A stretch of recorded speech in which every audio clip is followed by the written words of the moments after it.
මම මුලින්ම කියන්නේ මේ ෆෝන් එකේ ප්‍රයිස් එක. මේකේ ප්‍රයිස් එක තමයි රුපියල් 67000ක් වගේ මුදලට මේ ෆෝන් එක මිලදී ගන්න පුළුවන්. මේක රිලීස් කරලා තියෙන 2020. ඒ කියන්නේ මේක තාම අවුරුදු 3ක් විතර පරණයි. ඒ කියන්නේ අපිට තාම මේකට අප්ඩේට් එනවා.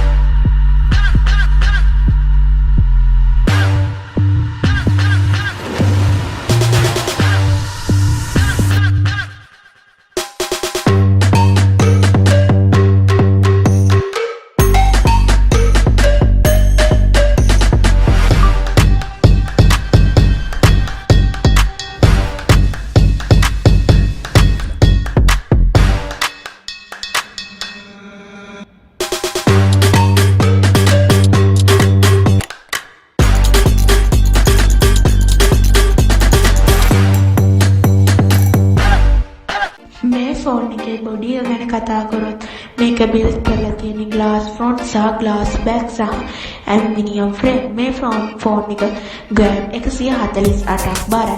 මේ ෆෝන් එකේ SIM ගැන කතා කරොත් nano SIM සහ eSIM දාන්න පුළුවන්. ඒ කියන්නේ ඔයාලා දන්නවා ඇතිනේ. ඒ කියන්නේ nano SIM eSIM දෙකම කරාම dual SIM විදිහට අපිට පාවිච්චි කරන්න පුළුවන්. eSIM එන්නේ iPhone X එකෙන් උඩේවට කියලා ඔයාලා දන්නවා. ඒ කියන්නේ මේ ෆෝන් එකත් ඊට වඩා හොඳ 11 Pro එකක් වගේ performance තියෙන ෆෝන් එකක් තමයි. මේ ෆෝන් එකට dust and water resistant පහසුකමක් දීලා තියෙනවා. ඒ කියන්නේ මේක විනාඩි 30ක් පමණ වතුරයට තියාගන්න පුළුවන්. දැන් තමයි අපි මේ ෆෝන් එකේ වැදගත් feature ගැන කතා කරන්න යන්නේ. ඔයාලා දන්නවනේ වැදගත් feature ගැන කොහොමද කියලා. තමයි iPhone වල තියෙන කැමරා. ඒ වෙනදී CC එකක් නේ. මේ කැමරාවට දෙන්නේ මෙගාපික්සල් 12ක රියල් කැමරාවක්. මේකේ 4K දක්වා අපිට රෙකෝඩ් කරගන්න පුළුවන්. මේකේ ෆ්‍රන්ට් කැමරාව ගැන කතා කරොත් මෙගාපික්සල් 7ක කැමරාවක් තියෙන්නේ. මේකෙන් අපිට 1080 දක්වා විතරයි වීඩියෝ රෙකෝඩ් කරගන්න පුළුවන් වෙන්නේ. ඒක බලා ගන්න පුළුවන් මම මේ ෆෝන් එකෙන් කැප්චර් කරගත්ත ෆොටෝ කීපයක්.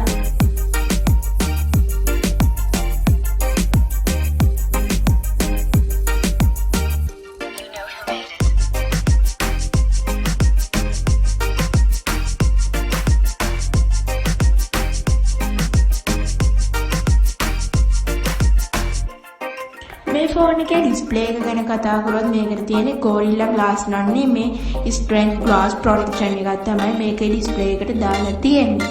මේ ෆෝන් එකේ ඩිස්ප්ලේ සයිස් එක ගැන කතා කරොත් 4.7 ඩිස්ප්ලේ එකක් තියෙන්නේ. මේක ඉතාම පුංචි. ඒ කියන්නේ 6:6s තරම් ඩිස්ප්ලේ එකක් මේකට තියෙන්නේ. මේකේ resolution ගැන කතා කරොත් 750x1334 පික්සල් density එකක් මේකට එන්නේ. මේ ෆෝන් එකට තියෙන iPhone 11 එකේ chipset එක කියන්නේ Apple A13 Bionic chipset එක. මේකේ ෆෝන් එකේ GPU ගැන කතා කරොත් Apple GPU 4 graphics තමයි මේකට එන්නේ. මේ ෆෝන් එකේ security ගැන කතා කරොත් fingerprint එක තමයි තියෙන්නේ. අනිත් iPhone වගේම මේකේ front mount fingerprint එකක් තමයි තියෙන්නේ.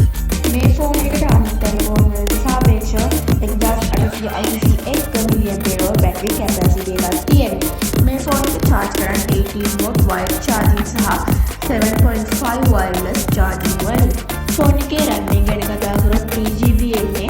මේකේ storage එක ගැන 64 සහ 128 වලින් අපිට කඩේ මිලදී ගන්න පුළුවන්.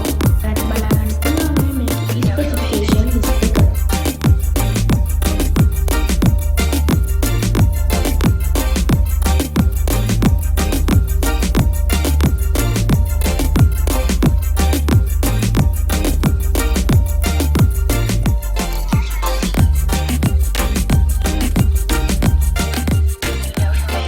මේ ෆෝන් එක අපිට කලර්ස් තුනකින් මිලදී ගන්න පුළුවන්.